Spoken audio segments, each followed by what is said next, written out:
Come on. Hey, what is up, everybody? Welcome to another Wingin It podcast. Andre, how you doing, man? I feel a lot better than some of the crash test dummies that's running the country right now. Why you had to bring up political stuff, man? You know we're gonna get in trouble. Um, and on that note, Ted Cruz. So, that being said, how is everybody feeling tonight? We hope to see Jack and Shadow in a little bit. We decided to go and get started because we just want to go and get started. So, I mean, the list is kind of big. Yeah, it is a little bit on the big side for this week. So there was a topic that we were supposed to get to last week that we just ran over on time. And once again, I do apologize for the hour and 30-minute podcast, but it wasn't my fault. There was 3 directs last week. So this week, well, last episode. This week, we don't have that, but we're going to start off with the state of streaming games, Google Stadia, and Luma thoughts. And I'm going to let Andre start this one off. Well, Google, y'all screwed the pooch. Everybody knows you did. Everybody who kind of said that this was going to happen, you were right. It's like they get so many things going and get so many ideas rolling into something, and the second that they get even 2 steps into it and they look a little bit difficult, they're just like, kill it. You know what? I honestly think that's Google's problem. Google's main problem is they have a plethora of ideas, and most of them are really cool, but you don't get to use them that often because 3-4 years into it, okay, we're tired of doing it. They have severe ADHD for a corporation. They have severe ADHD, and it's to the point where, like, because we all love Google Plus. Oh yeah, damn. I miss Google Plus, but because one of the execs that was using decided they want to go somewhere else, next thing you know, okay, we don't care no more. Yeah, but everybody's using it. I mean, everything's integrated into it. Who cares? That's all. Like those Stadia, I'm not touching it. I'm not touching it. And they closed down their first party studio. Okay, well, Google. Game division. I'm gonna say what everybody's been saying. 1, you came out too quick. 2, You did not explain your pricing structure very well at all. It was confusing to say the least. And I mean, that was a big turnoff because all the games you showed were games that were already out that people already owned. So there was no killer app or killer game that you had that could be played only on Stadia that couldn't be played anywhere else. So there was one game because somebody got offended that I said in the video that Stadia doesn't have any exclusives, but there was one timed exclusive that was coming. They were like, if it's going to be everywhere else, it's not really exclusive. Okay, first of all, timed exclusives don't exist. Secondly, because it doesn't make any sense. I mean, exclusive means you can't play it anywhere else. That's what it means. That's what I said. Timed exclusive is just, okay, we paid them a couple extra $100,000 for them to put it out on our stuff first. That's all we did. But an exclusive is something like God of War. An exclusive is something like Legend of Zelda. Or Halo. It's not going nowhere else. You will not see Halo on a Nintendo Switch console. You will not see Halo on PlayStation. You will not see God of War on Microsoft. You won't see God of War on Nintendo. You just won't. That is what a exclusive is. A timed exclusive is not an exclusive. It's just, okay, here's the little money under the table. Don't let it go to our competitors for at least 6-7 months. Yeah. That's all it is. Here's a little extra for your trouble. But the thing is, like, as I've said it before, they didn't have a setup that would allow anybody to retain their games. Because as soon as Stadia goes down, you lose access to everything. Doesn't matter what you paid for it. Yeah. Because you can't access their servers if they turn them off. Mm-hmm. So you have no localized version of your content. And Anywhere. then on top of that, streaming can be spotty if you're not close enough to a data center. Though from what my experience with it, it's okay. It doesn't lag much, but there's still lag either way. And on top of that, it has to do predictive inputs. So if you do miss something, it has to try to figure out what you were going to do ahead of you doing it, just in case. Yeah, that didn't. That was not. Cool and that when can they slow said it that. down. Yeah. That itself can slow it down because that's extra processing. Yeah. So, and on top of it, again, yeah, pricing structure. If you're paying the same amount of money for the games on the streaming service as you are to pay to have a local copy of it, there's no purpose to the streaming service. Yeah. I mean, just if that's the case, if you already got Game Pass, why would you get Stadia? Yeah, and on top of that, Game Pass, you have localized storage, you have it on Xbox and PC, and on top of that, you got xCloud, so you can stream from their data centers or from your console or your PC. So it's more options. Yeah. And on top of that, everything that they had that would have worked with Stadia, they killed. So Luna, on the other hand, has a shot to do well if they were to blend it with Amazon games, which I said that they should have done, and blend it with Twitch. If they do those two things, it might have a chance to live. And then Amazon tries to get their studios to pump out some games. Yeah. Well, to be honest, I don't think anybody should come out with anything new as far as like streaming something or anything if you don't have your own studios, at least one or two games ready to go with it. No, see, that's the only failing I think they have is, again, they launched too soon. They should have launched with at least one exclusive game. Yeah. That is theirs that no one else will have. Because that would have been a perfect way to test out the service. You can't. People get mad at Nintendo for having all of these exclusives, but I'm like, bro, when they come out with something, guess what? They can drop it whenever they drop their console. Yep. I mean, perfect example, Halo Infinite, which we'll get to in a little bit, but originally it was supposed to drop with the Series S and X. It didn't.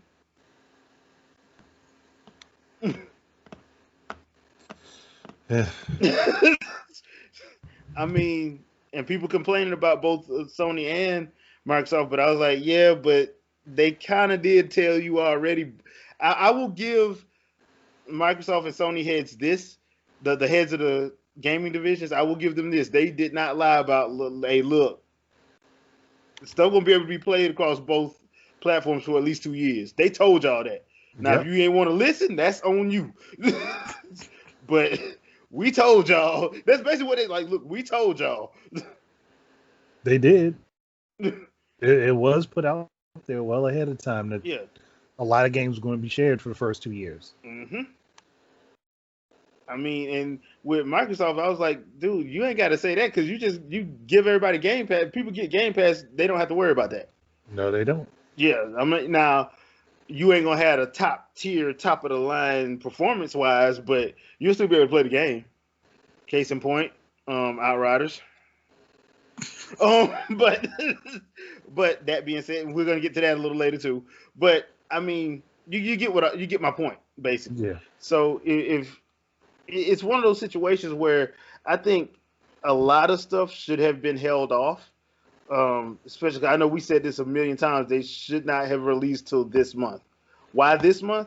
Because this is when the start of the fiscal year for corporations begin. Mm-hmm. So, guess what? All that profit would be under this year's if you started right now, and then that probably would have gave you, especially with Microsoft, would have gave Halo a better shot. They probably could have actually dropped it this month. Yeah, they probably could have. I think the issue with Halo was not people think that they're complaining about how it looked changed. Nah, that multiplayer wasn't ready to go. Mm-mm. That's what that was. I'm willing to put I'm willing to go there that it was the same issue that was with Halo 5. that multiplayer was not ready to go. Like with Halo 5, the reason why they had to push that one back for me, because I think that one was back in 15? I think that one was supposed to come out like the summer. They had to push it to October because Warzones wasn't ready. It was too buggy, so they had to push it back. My thinking is that was the same thing that happened in this situation because the art style has already been changed. They've already said that they wanted to go back to that more Halo 1, Halo 2 art style, which to me is fine because Halo 2 is still my favorite game out of the series. I know a lot of people like 3, but dual wielding, man, come on. Dual wielding, dude. I mean, that's where it was at. See, I would say I like Halo Halo 2 gameplay wise better, but I think as far as the multiplayer, I honestly think I prefer Reach more in that aspect because there was just more you could do with the multiplayer. Mm-hmm. But if you gave me Halo 2's gameplay and Reach's multiplayer, I'd be set. Yeah, Bungie, 343, whoever, if y'all listening, please let us dual wield again. I mean, I don't know why y'all stopped, but yeah, please. And that was Bungie that stopped it. And whoever is doing Perfect Dark, y'all better not touch that dual wielding. I want to dual wield pistols. That being said, pistols, machine guns, golden magnums, stuff that like don't take that away. Yeah, now guns with two hands, I completely understand that you have to hold with two hands. I understand. I'm not asking you to let me dual wield rocket launchers. I'm asking you to let me dual wield my gun, my pistols, my sidearms, and the CMP 150. I know I'm being specific. I know I'm being very specific, but yes, the CMP 150. I love having 150 shots to just wreck. I will send a flurry of 300 bullets at anybody.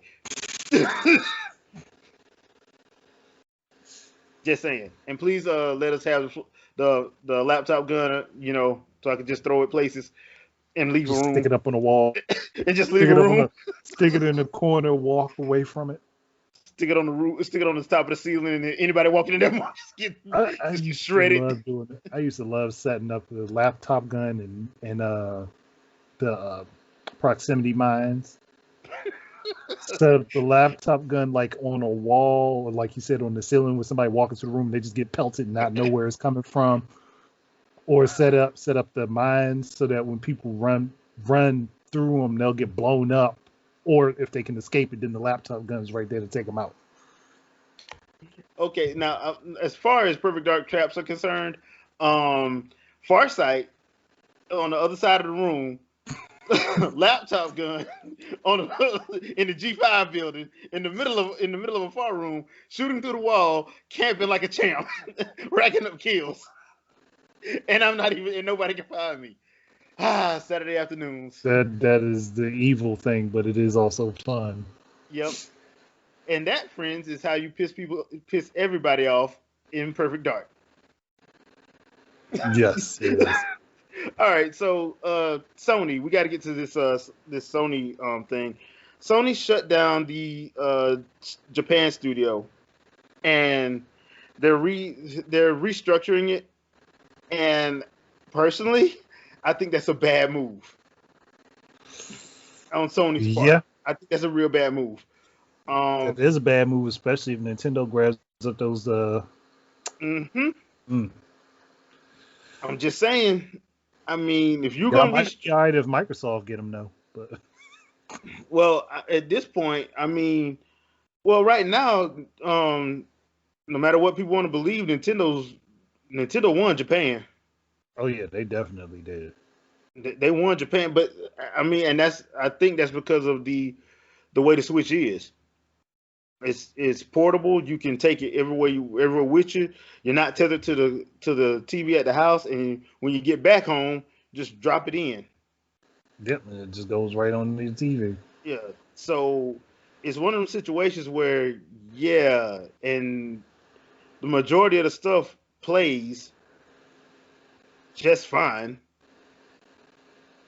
So yeah, they pretty much won Japan. So I think that the Japan studio, that was a bad.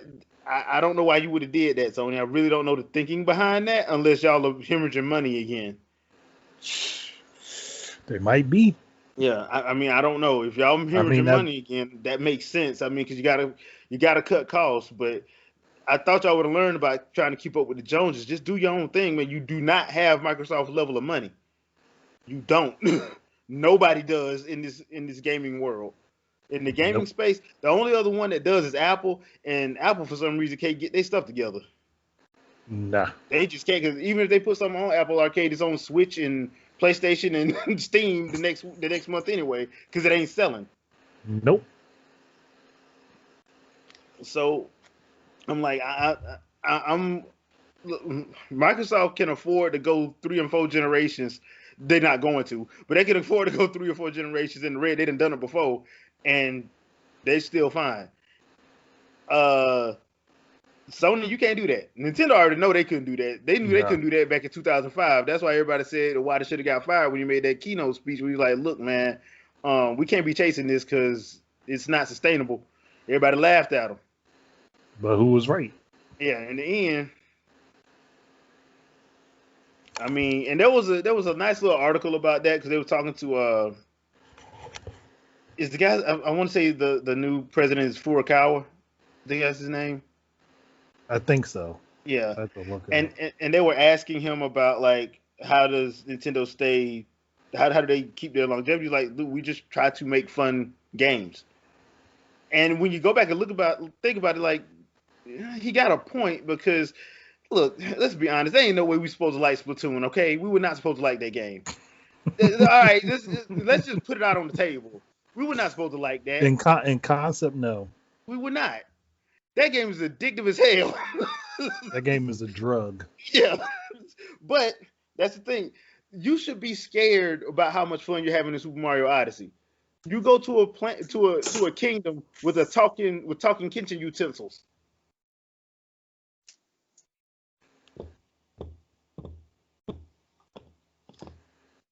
Yeah. Yeah. I mean, you're getting chased by a Tyrannosaurus Rex and you can throw a hat on him and control him. Everybody on Capcom's Monster Hunter team are now mad about Devil Joe.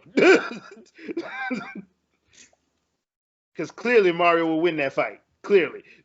I mean, yeah, if he got Cappy. Yeah, if he got Cappy, Mario wins that fight. Cappy, I mean, Mario wins anything if he got Cappy. That's just unfair. Which begs the question: did that where they get Wyvern riding from? Were they playing Mario Odyssey? Like, hey, probably. Hey, what if we caught the monsters and let the hunters ride the? You think? Hey guys, you think that'll work? I wonder how that meeting went. Like, guys, you cannot play your Switch while we're having a meeting. You can't play your Switch while we talking about developing games for the Switch. Yeah. We need some time.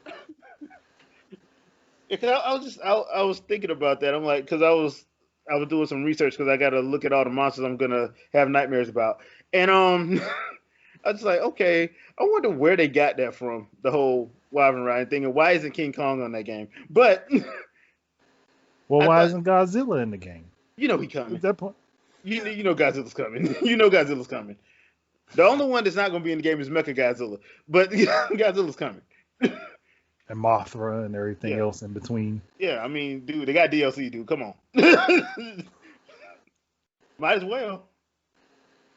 Hey, if you can Wyvern ride Godzilla, you pretty much won the game. You must have beat the game. Right? The most natural and worst nuclear weapon to have existed. I don't know why I said listened. Whatever. Of all times, man. Of all times. Okay. So moving right along, I got this article from Pure Xbox, and Aaron Greenberg, he's an exec over at Microsoft Game Studios, states that they have no plans for a major event with world premieres anytime soon. What do you think about that? Shadow ready to go? I'll let him go ahead first because we just ran the other couple subjects. Does everybody know who Aaron Greenberg is? I know who he is. I know who he is somewhat. Yeah, Not kind of. fully. So he used to be an editor at IGN way back in the day. Was that back when they first started? Was he back there with Peer them when they first started? Yeah, so he was a Dreamcast fan at the time. So basically, you know how all the Sega fans tried to adopt Xbox? Yeah. So Xbox came out and he was one of those reviewers where he's just like the Xbox version of every game. He tried to give the best score if he could. Oh yeah. For whatever reason. And then there was a bunch of Xbox games he gave like nines to that were not that good. Oh yeah, I remember that. Yeah, that guy. So, and then he became like some kind of weird sports nerd, and then he tried to join a couple of game studios and ended up at Xbox. So, and obviously he would be a marketing manager there. And apparently he's an executive now. I mean, Yeah, he's an executive. He's moving on up. Yep. But literally got that job by blind fanboyism, really, at this point. So, you mean the way normal people get jobs? Gotcha. Oh, apparently, yeah, apparently. I mean, it's better than plagiarizing articles. That much I can tell you. It's better than that. And getting found out about it. Gross. But yeah, I don't know. Like, does it matter really? Because Microsoft doesn't really care. Well, hold on. Satella doesn't care. Phil does. True. Phil does. Phil cares. But Satella is the CEO, so he looking to see who all he can fire. I mean, who all he can. No. You said it right. He's looking to see who he can fire, how quickly he can claim they check for himself. Yeah. Even at Xbox, there is conflicting information between marketing, whether or not they want to say, hey, look, we've got games to play on Xbox, or we don't care if there's not games to play on Xbox. Just whatever we have, you can play on whatever we have. And they're just like, just sign in live and we're good. So it's kind of hard to say whether or not, even inside of Xbox, whether they care or not. They seem to be kind of fighting each other. Phil obviously is like, I want to save it kind of situation. Mm-hmm. But then you have the marketing team and whoever else, they're just posting stuff like, yeah, we don't care. There's a bunch of stuff on PC, but that has Xbox Live too, so they're great. That's fine. There's Nintendo games out there that, sure, here, play those games on Switch because, yeah, we published them. So they don't seem to really care. There's no consistency, really. Bro, we're going to get this money one way or another. Yeah, they're just like, sign in live and we don't care. It doesn't appear to be that they're trying to. And if you ask my opinion of the two consoles, to be honest with you, Series X is just above and beyond a better experience to me. From setting up to just playing, I think it fulfills the promise of the quote unquote fast loads and being able to, every game is a virtual machine and you can snap in and out of them. Better experience so far, and I'm afraid to do any of that with the PS5. So it just seems like they could take advantage of the situation and they don't really care to. They just know that, hey, we've got a platform out there that all these games can run on. So, yeah, if you buy our exclusives, then maybe you'll buy some third-party games at some point. Okay. Andre, your thoughts? Because I want to get your thoughts before I give mine. Well, I'm honestly, to me, the fact that they don't have anything ready just says that they weren't ready to launch this.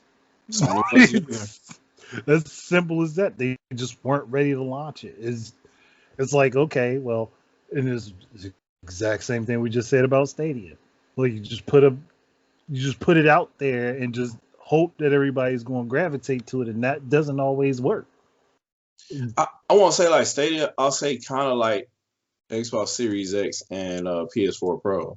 They just felt that if they just threw the hardware out there, then you'll just buy existing games for it, and they can kind of be their soft launch. instead of having a true launch with games built for the hardware. And I'm like, you can't do a whole console generation like that.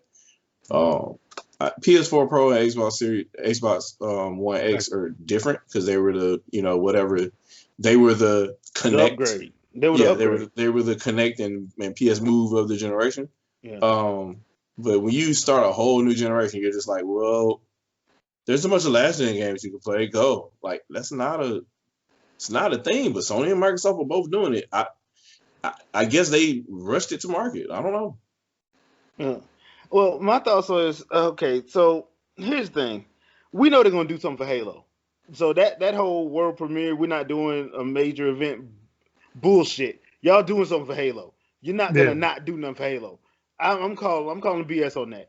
Now the other part of that is, like you guys said, they ain't had nothing ready to go. Either that or they need more time to do things. Because remember that game Everwild or whatever, the director left and the writer left. Yeah. And I'm like, they didn't know what they wanted to do before they left. So once again, you got a trailer for a game that the red flags were already there when they tried to do the developer dive, and basically the developer like, yeah, we don't know what this game is. Wait, what? Like that's not something you say. That's not something people want to hear. Yeah. So I mean, beautiful trailer they did, but you don't know what you're doing. No Man's Sky all over again. Yeah. So I mean, it's one of those situations. Then you have stuff like games that you dropping trailers for. So now you're telling me that Perfect Dark ain't ready to go? Yeah, Perfect Dark didn't look like it.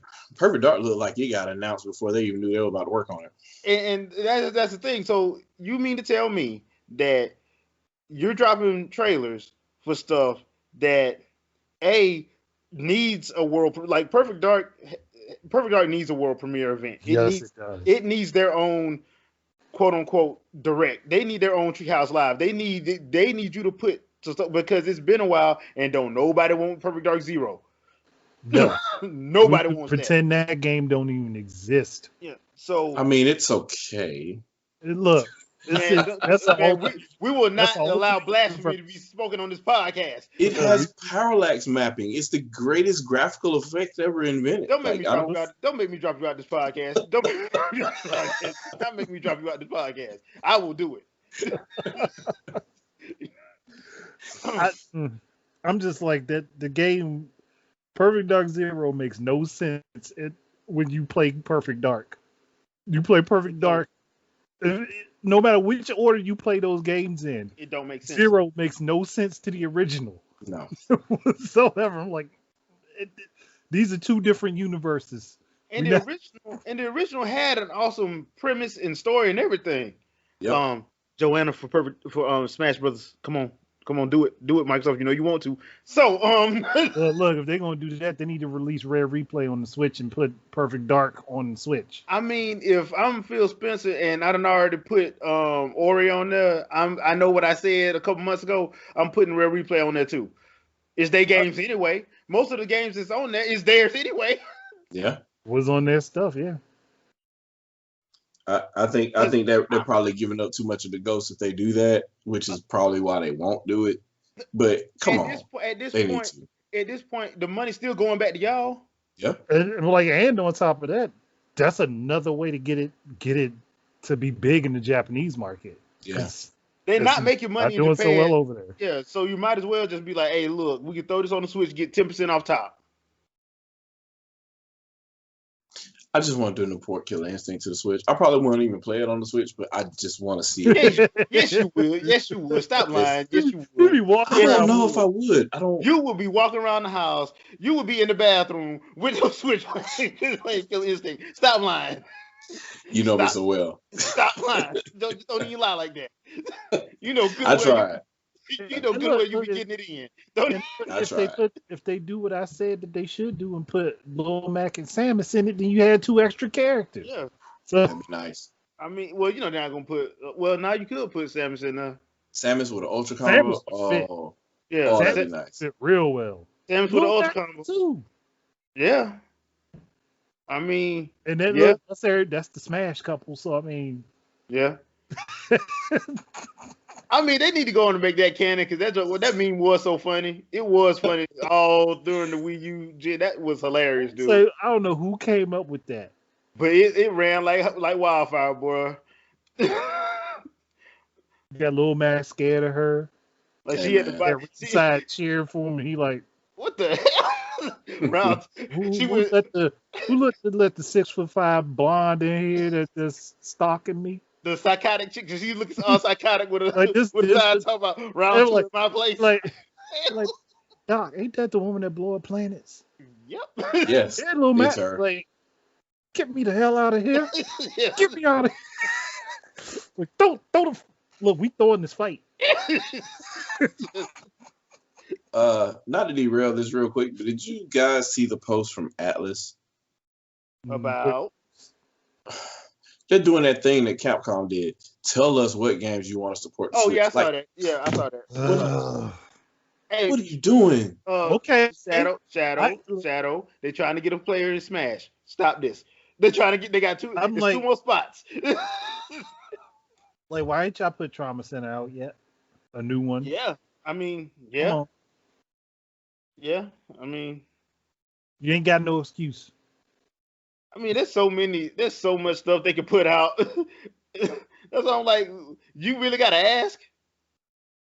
At this point, you could just be playing pin the donkey with one of those blindfold, just throw darts. That's what I was about to say. Just spin a wheel, put a blindfold on, throw a knife at a board, and see what it hits.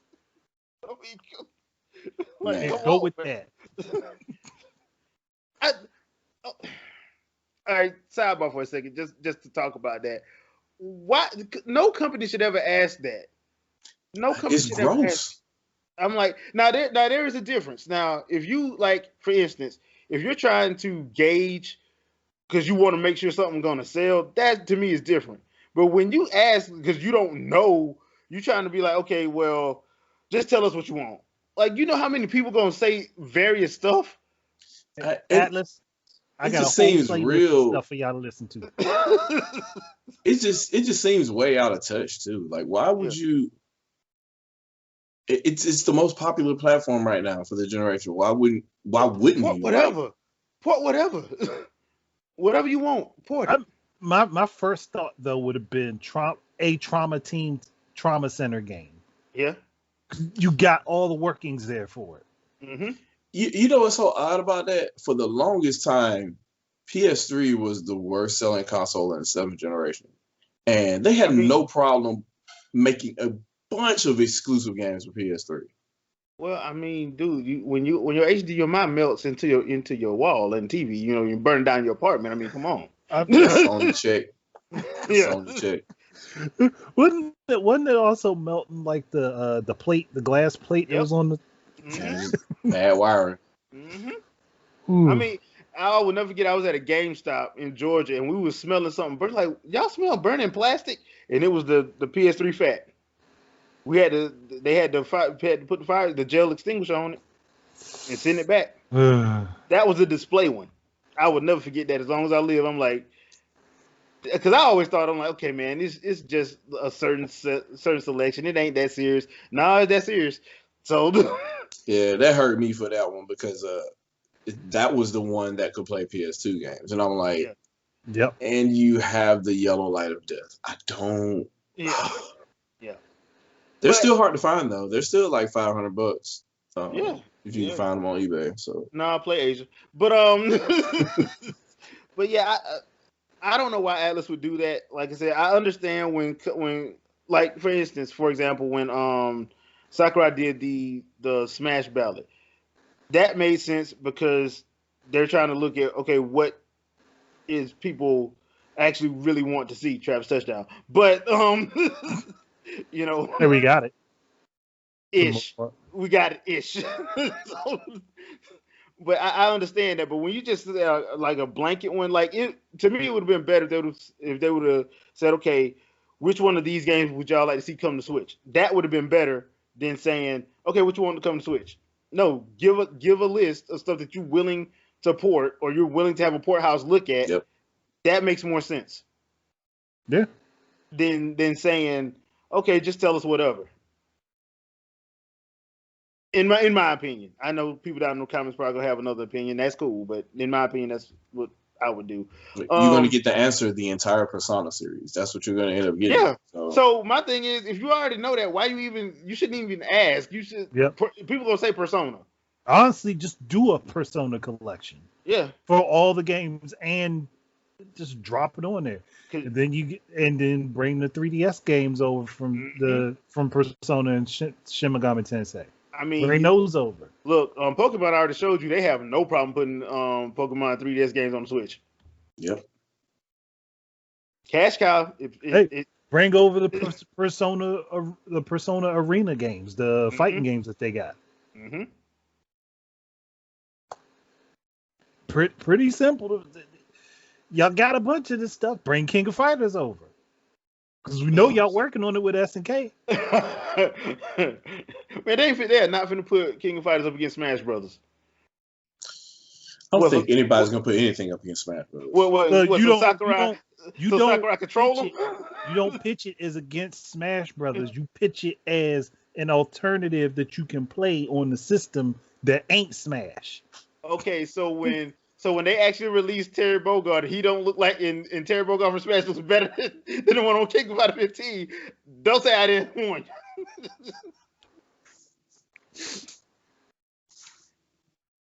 Hey man, I don't know what Voodoo Sakurai's art team is doing. It ain't voodoo. It's just looking at what the characters originally looked like and then basing what they do off of that.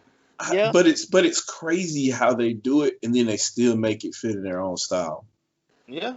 It's so strange. They like Xenoblade is a Nintendo game through and through. It already had Nintendo influenced design when they made the first game.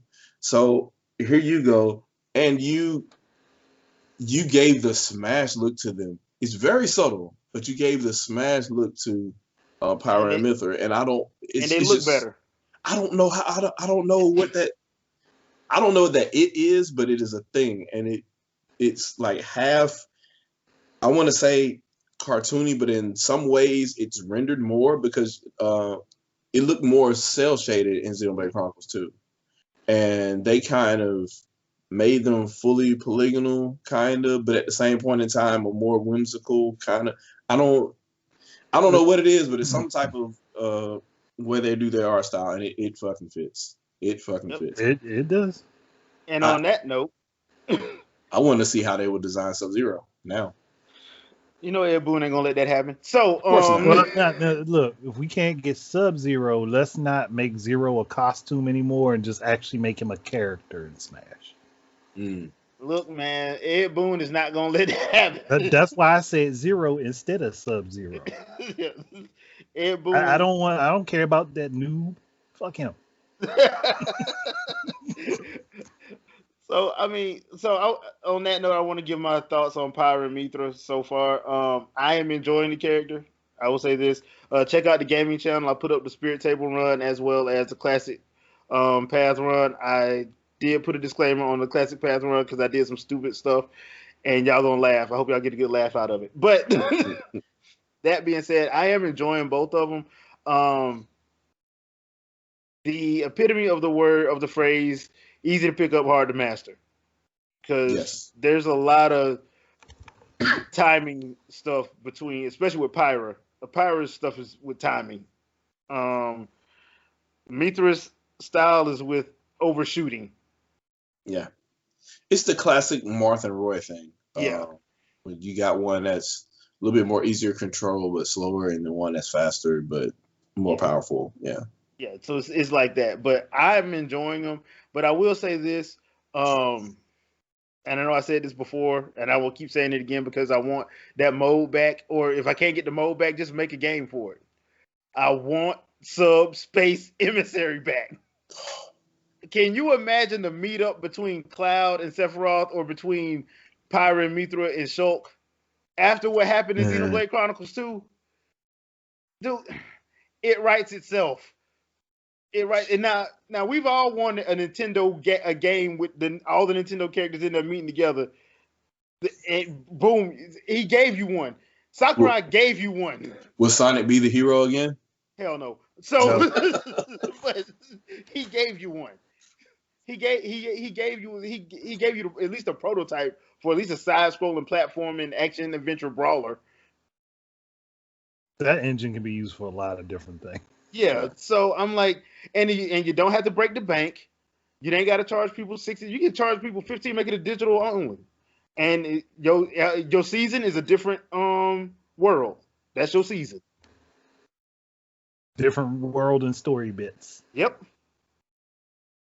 Now I know Square is not gonna let you use Sephiroth the Cloud. Wink, wink. Yes, they are.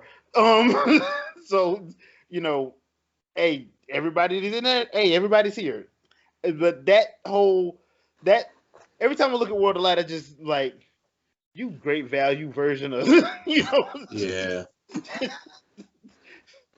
It's event mode. Yeah, it's event mode. Like they just gave you event mode with a story, not really, built around it.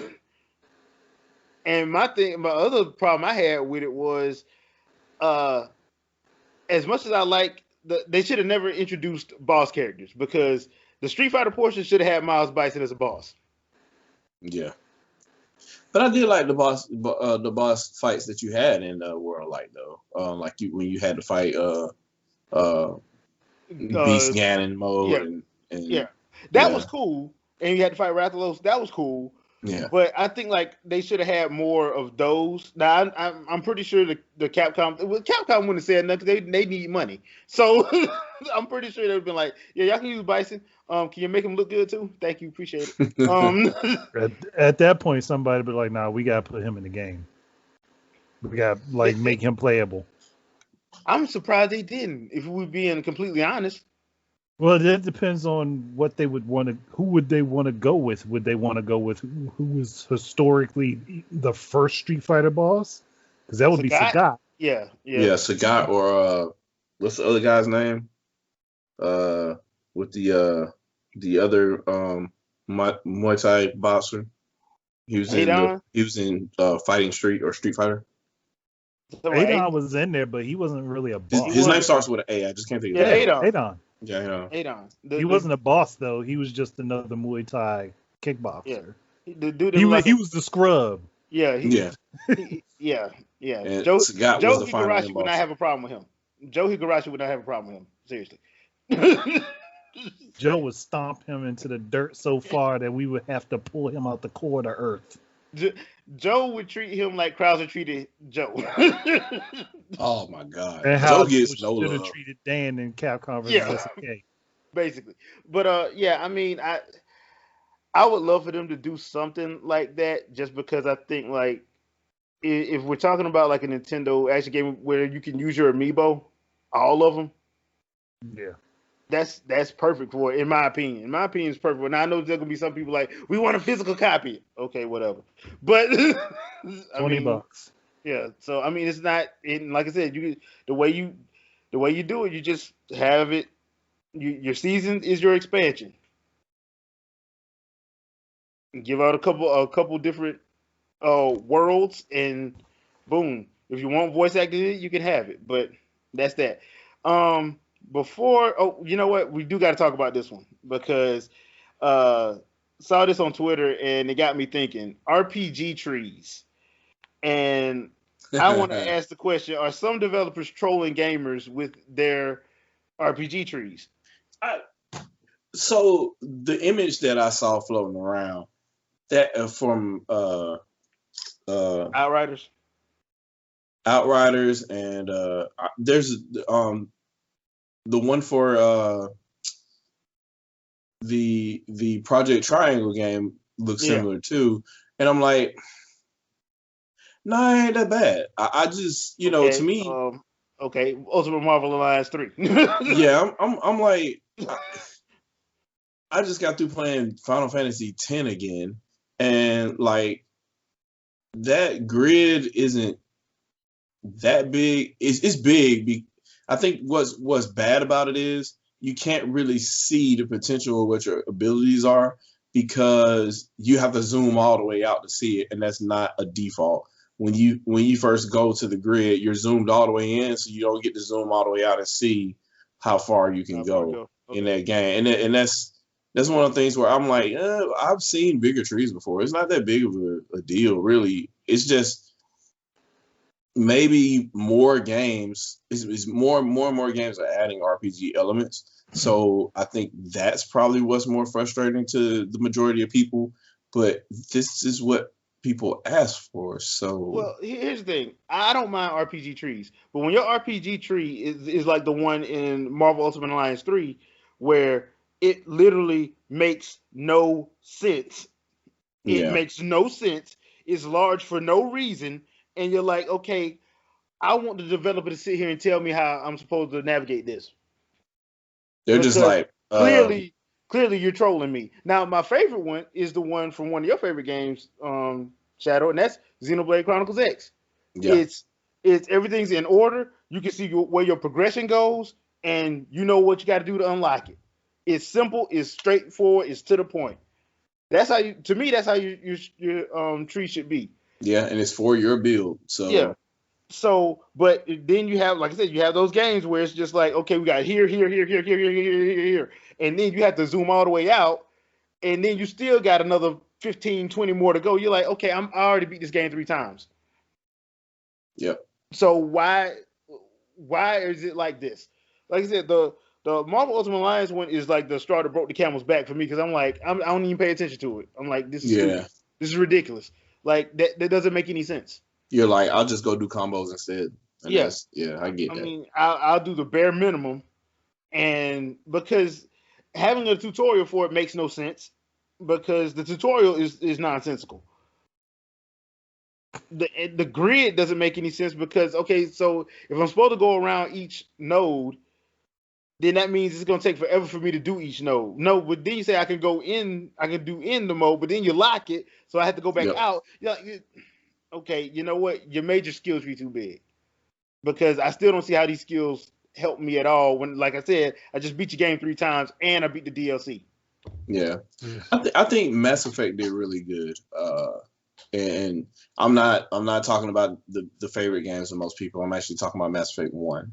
I was gonna say the first one did a good job with that. Yeah, I think they did a really good job making the trees for each class in that game. So it's just hard for majority. You could tell the majority of these people, their interest isn't really RPG, but their budget manager told them, yes, go put RPG trees in there or else, because everybody wants them, and then they force it in there, and it's not the best implementation because they were never good at that to begin with.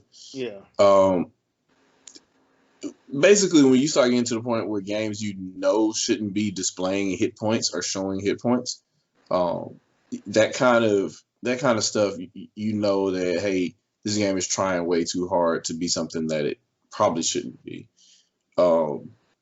I kind of get it. Like, even like we're playing Outriders now, and it's kind of the same concept when you think about it. But I guess that implementation isn't that bad.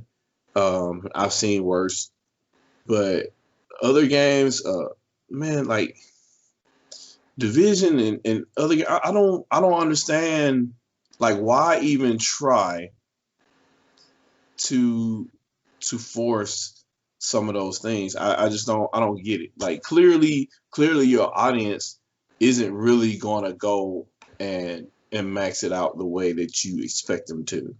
They're gonna play with their friends online and try to see what they can do to, survive waves or what have you. They're not gonna try to do. You're not a single player game. I mean, you're not gonna make money on it being a single player. Yeah, and you're not. That game ain't designed to be single player. Because you could try and do it by yourself. Good luck. So I don't know how that I don't know how that slipped into multiplayer games, but that's become a thing now. So yeah. Well, I mean, while we're on the subject of Outriders and their hair, hair and skin tones, but okay. So, all right, we got to talk about it. So I'm about 4 hours into the demo, And Square Enix, you still got the same problem you had with Marvel's Avengers. Yeah. Let me start this off by saying I'm enjoying the gameplay. I really am. But I don't ever want to hear nobody complain about visuals on a game like this. Because this game looks ugly. Yeah. It is ugly. A lot of stuff is out of place too. Yeah. You can tell some objects are out of place. I was playing in one area and it literally gave me the object code of what the device was. It was the object code was floating over on top of the object. Yeah. So I get it. It's a demo, but yeah, there's gonna be another couple passes, but this looks as bad as remember 2 years ago E3 when they had their own little Square Enix thing and they showed us the real meaning of the word final is that they don't know what it means, and then they showed Marvel's Avengers at the end of it, and the hair looked bad, the facial the models looked bad and all that. This looks like that. I mean, the best thing I can tell you is to go with the bald-headed, because that's what I did. I went with the bald-headed dude because when I put hair on it, it looked like it looked like he was floating above the model, and that's like, okay, don't put cornrows in the game if you don't know how cornrows fit on a person's. Like you might as well just put Jerry curls. Why don't they put Jerry curls in the game? Why don't anybody put the show enough hairstyle from Last Dragon in the game? It's soul glow. Let's just go full on. Like Coming to America 2 is out. Let's go on and put some soul glow in people's head. There you go. And with the theme song. Every time he comes in, just let your soul glow, baby. Just let that play in there. So at this point, but I mean, I like I said, I'm enjoying the gameplay, but it doesn't look good. And Shadow, you said the other night, why ain't this game on Switch? Like, what? Yeah, it's clearly is so. I did not see anything in there that because Xenoblade Chronicles look better than that. Yeah. And Xenoblade Chronicles 2 and Torn to Go to Country have a lot of just different beasts that come out of nowhere, just like this one. They have a lot of super monsters, which I hate you for that because you ain't warned me about one of them in Torn. I owe you for that. But Torn is great. Yeah, so I mean, it's one of those situations. I'm like, dude, you're not lying. Like, why is this game? I'm like, look, like I said, I'm not hating on the gameplay. But from a visual standpoint, I expect, since that's the whole thing, I expect that thing to look great. Even in the demo, it should be. If you got your demo out, you should just have to do a couple of more polishing passes. Man, that sound design is really good though. The sound effects and being able to hear the spatial audio and the dialogue is cheesy. Yeah, dialogue's cheesy. Hella cheesy. But I like the sound effects and the bass. Yeah. It's pretty. Yeah, I mean, especially when they shot dude in the head. I mean, never mind. I mean, I guess maybe they're trying to be like Project Triangle. You must have a lot of death. No, ain't nobody gonna be like Project Triangle. While we're on that subject, let's go on and give our first thoughts on Project Triangle, or as I like to call it, Square Enix's Game of Thrones. Man, thanks, bruh. What? Off with his head. Did somebody watch Game of Thrones and got mad at season 8 and like, I'm gonna make a game? I think they had to find a way to go darker than Octopath. I think. Oh, they did in the first 15 minutes. Yeah, they're just like, we got to be better than Primrose's story. Let's get real dark. Let's go. And I'm like, oh. And Primrose's story was jacked up because that was straight up like sex trafficking. Yes. And what they did in the first 15 minutes of Project Triangle Strategy was just bloodletting. It's blood and bodies hit the floor. Yes. and you would think, and I know what most of y'all are saying. Jay, that's an HD 2D game. You couldn't see nothing. Play that game and tell me you didn't see nothing. Play it. Because all I heard was yeah, and they show blood too. So and the way they show blood, I can't. It's gross and cute at the same time. Yeah, I don't know how else to explain it. Yeah, it really is. Because that HD 2D does kind of work for this. It does. But my only problem that I have with, and I already got my survey back and sent it back already. But my only problem with this game, the fights take too long. They take entirely too long. I think that's because of the strategy thing. And you read the their little their disclaimer before you started, right? Like Yeah, I read this that, is yeah. supposed to be like you're probably level 30 or something, and you're in the middle of the game. Yeah. So I think like my problem was like, okay, so for instance, a little bit of a spoiler. The first part of the game, you got to get the prince out. So you're on the bridge, and they tell you, okay, you got to take out this dude to get to your ship to get out. So I'm doing that, but the problem is they keep sending people behind me, and I'm like, bruh, okay, hold on now. You told me I got to go here. Stop sending people around me and making me think I got to fight everybody, because I found out you didn't have to fight everybody. No, you don't. And that's in all the fights. You don't have to fight everybody. But the thing is, the way they make it seem like you do, and that was an issue, and it just made the fights drawn out. And I'm like, okay, there has to be a way to speed these fights up, because like I think Fire Emblem does a better job. Fire Emblem fights don't feel drawn out. Yeah. Now, and they look appropriately big, but they don't feel drawn out. And Triangle, they just feel drawn out, and I'm like, okay, bro, it should not be taking me 45 minutes to do this fight. Yeah, and I don't get that either, because they had a use case. I mean, they had a use case in Octopath, and like I just played the perfect example of it, and that was Mario versus Rabbids. So like if you want to be able to speed up a fight, like press the button and you can do it. And even in this game, if you speed up the battle, it only speeds up the battle for the action of that character that's currently performing. It's not the whole battle, Yeah, so you got to keep pressing the button over and over again to skip all the actions. That's kind of weird. Yeah, but I will say it does have some of the most awesome Dragon Ball Z cutscenes I've seen. Because there's a Dragon Ball cutscene in there, dude. I'm like, bruh, did she just go Super Saiyan God? Yep. Okay.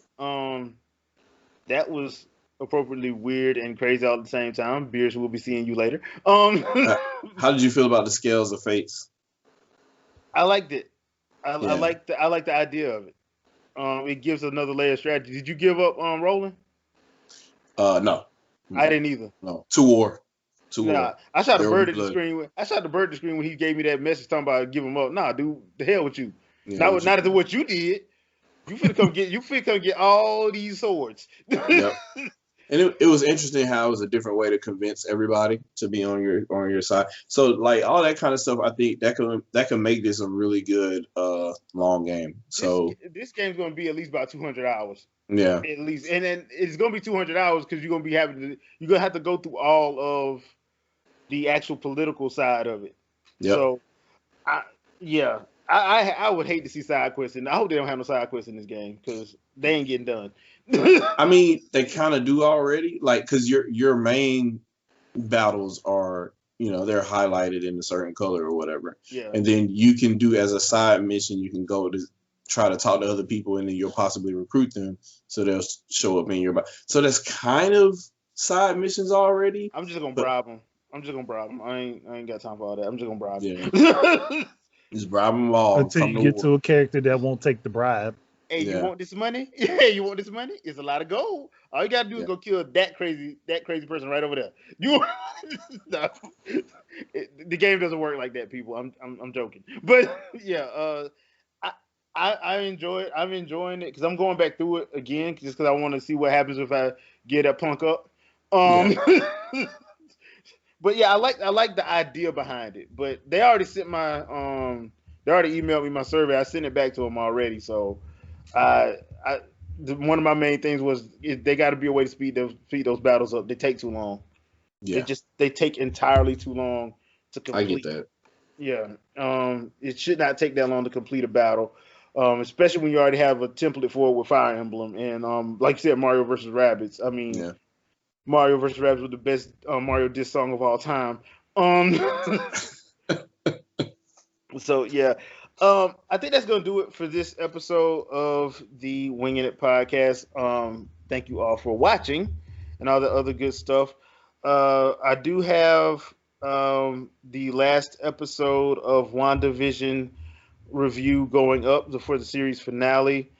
That will be up a little later this week. I'm also doing a series review with Rob from Rulers Who Review. We're gonna review the whole series as a whole and what it could possibly mean for the MCU. Hope you guys stick around for that.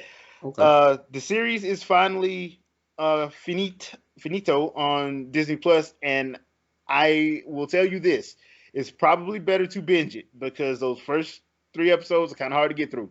Yeah. If you are a casual fan and you don't read the comics, they're kind of hard to get through. So I promise you, stuff picks up at the end of 3 going forward. It picks up very well. So there's that. I also will be doing a review for Coming to America with Mrs. T from the Mrs. T Show. So check out that as well. I might go on and do a review for Raya and the Dragon because I got a request to do that one. So I'll probably do that one sometime next week as well. So that's that. Check out my gameplays for the Classic Path of Pyrometro over on the gaming channel, as well as the Spirit Table run on the gaming channel. I'm probably gonna do some more stuff with Pyrometro. I actually like those characters, so I may throw them into my rotation. And I might do some live streaming. I haven't done some live streaming of Smash in a while, so I may do that. All right, and that's it for me. Andre, anything you want to pimp out? Well, I'm just going to have finally going to have some normal videos popping back up. I already got my plans laid out for that. And then Friday, again, for everybody, just in case, Game Idea Foundry Talk. Going to be talking about Legend of Zelda. This one, actually, which one did I say I was going to do? I think the idea I'm going with is what if the game started with Ganon and Link as friends, if I remember right, which is an interesting concept that I think too many people would jump away from, where that could be something worthwhile to go over. But hey, yeah, that's it. If Ganon and Link were friends. I mean, if you ever watched any anime known to man, I mean, yeah. But the premise I had started out with, I think it would make for a good game. And it's not like there's no reason that they couldn't do it. Yeah. I mean, especially after you played certain games in the Legend of Zelda canon, you realize Ganon ain't really as bad as you think he is. Yeah, and really it would ain't. And it's one of those thoughts where it would make sense as it being the game following Skyward Sword. If it were like right after Skyward Sword, that first Link, Zelda, and Ganondorf that appeared after that. It would make sense in that context. But that's what I'm going with. All right, cool. So that's it for me. All right, Shadow. Channel's not dead anymore. Other than that, do you play games to have fun or to impress other people? Everything's coming. Nobody's safe. All right. Well, with that being said, that's a warning.